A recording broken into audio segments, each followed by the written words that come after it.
बीड जिल्ह्यातल्या माजलगाव तालुक्यातील इर्ला या ठिकाणी घटना काल उघडकीस आली। त्या घटनेमध्ये कुटुंबांनी 3 लहान मुलं रस्त्यावर सोडली होती। या घटनेमध्ये नेमकं काय घडलं आणि हे प्रकरण काय आहे, त्या घटनेतील त्या लहान मुलांची मामा आज आपल्या सोबत आहेत। नेमकं कशामुळे कुटुंबांनी त्या 3 लहान मुलांना सोडून दिलं, नेमका काय हा प्रकार होता आणि आज ती मुलं कुठे आहेत, आपण सविस्तर या घटनेबद्दल त्यांच्याकडून जाणून घेणार आहोत।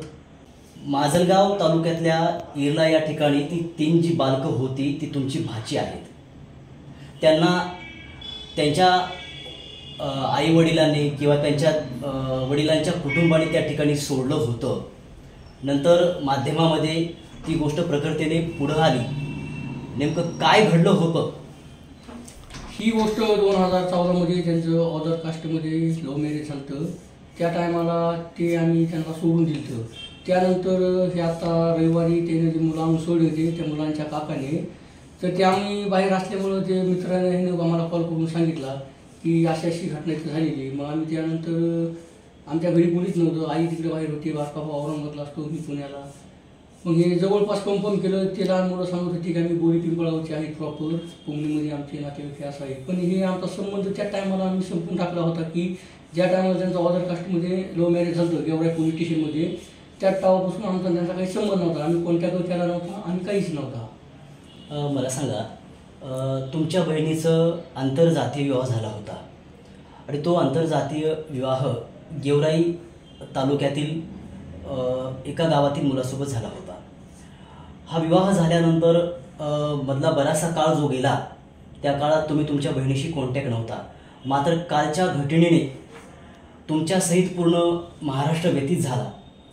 मग ही मुलं जी सोडली, आज ती 3 मुलं आहेत। एक 2 वर्षाचा मुलगा आहे, मुलगी आहे, 4 वर्षाचा मुलगा आहे आणि 6 वर्षाचा, अशी 3 ही लहान मुलं आहेत। त्या मुलांची आई नेमकी कुठे आहे, तिचा काही पत्ता लागलेला आहे का, किंवा तिच्या बाबतीत काही घडलेलं आहे का, असा काही तुम्हाला संशय वगैरे काही आहे का? 27/4ला त्या मुलांचा चुलता आणि एक त्याचा मित्र आलता आमच्या घरी। आई एकटी घरी होती। त्या टायमाला ते म्हणले तुमची मुलगी तुमच्या घरी आली का? तर आमची आई म्हणजे नाही। ज्या दिवशी तिचं समजा लग्नही झालं तेव्हापासून आम्ही काही कॉन्टॅक्ट वगैरे काही केला नाही। मग त्याच्यानंतर ही रविवारी घटना घडल्याच्या नंतर मी आज पुण्याहून आलो, त्यांच्या घरी गेलो। मी, माझी दाजी आणि माझी ताई घरी जाऊन त्यांना चौकशी केली की माझी बहीण कुठे आहे, काय, मुलांना का सोडलं। मग त्यामुळे तिथं पण नाही। मग त्यानंतर मी गेवराई पोलीस स्टेशनला गेलो। ती मिस आहे म्हणून मी कंप्लेंट टाकायला गेलो गेवराई पोलीस स्टेशनला, पण माझी कंप्लेंट घेतली नाही त्यांनी। जेव्हा तुम्ही गेवराई पोलिसांकडे गेला किंवा माझी बहीण मिस आहे, माझी तक्रार तुम्ही दाखल करून घ्या, मात्र गेवराई पोलिसांकडून तुम्हाला तेवढा प्रतिसाद मिळालेला नाही। मात्र परंतु जेव्हा तुमची बहीण त्या गावातून मिस झाली होती, मग तिचे पती अथवा तिच्या कुटुंबातील सासरे अथवा सासू अथवा दीर यांनी कोणी ती मिस झाल्याची तक्रार गेवराई पोलिसांना दिली होती का? मी गेवराई पोलीस स्टेशनमध्ये गेलो, त्यांना विचारलं त्यानं काही कंप्लेंट वगैरे केली का, तर नव्हती केली त्यानं। मग मी ज्यावेळेस कंप्लेंट करायला गेलो तर माझी त्यानं तक्रार घेतली नाही, माझी बहीण मिस आहे म्हणून। साधारण तुमच्या बहिणीचा जे आंतरजातीय विवाह झाला होता, या आंतरजातीय विवाह होऊन आज किती वर्षाचा काळ लोटला आणि किती वर्षानंतर तुम्हाला ही कालची घटना कळली? ह्या घटनेला जवळपास 10 वर्ष झालं। 2014 मध्ये झालेली घटना ही। त्याच्यानंतर हे डायरेक्ट जी मुलं आली त्याच्यानंतर आम्हाला समजा माहीत झालं की हे तिची मुलं आहेत म्हणून। त्याच्यामध्ये आमचा कॉन्टॅक्ट नव्हता, आम्ही ते बघितले पण नव्हते आणि किती मुलं आहेत हे पण आम्हाला माहीत नव्हतं। आज या घटनेमुळं, या प्रकारामुळं जिल्हा नव्हे तर राज्य व्यथित झालेला आपण बघतो आहोत। आज माजलगाव ग्रामीण पोलिसांकडून त्या मुलांना बीडच्या ठिकाणी आणण्यात आलं, प्रशासनाने त्यांना आणलं। आज ती मुलं कोणत्या ठिकाणी आहेत किंवा त्यांची आणि तुमची भेट झाली आहे का?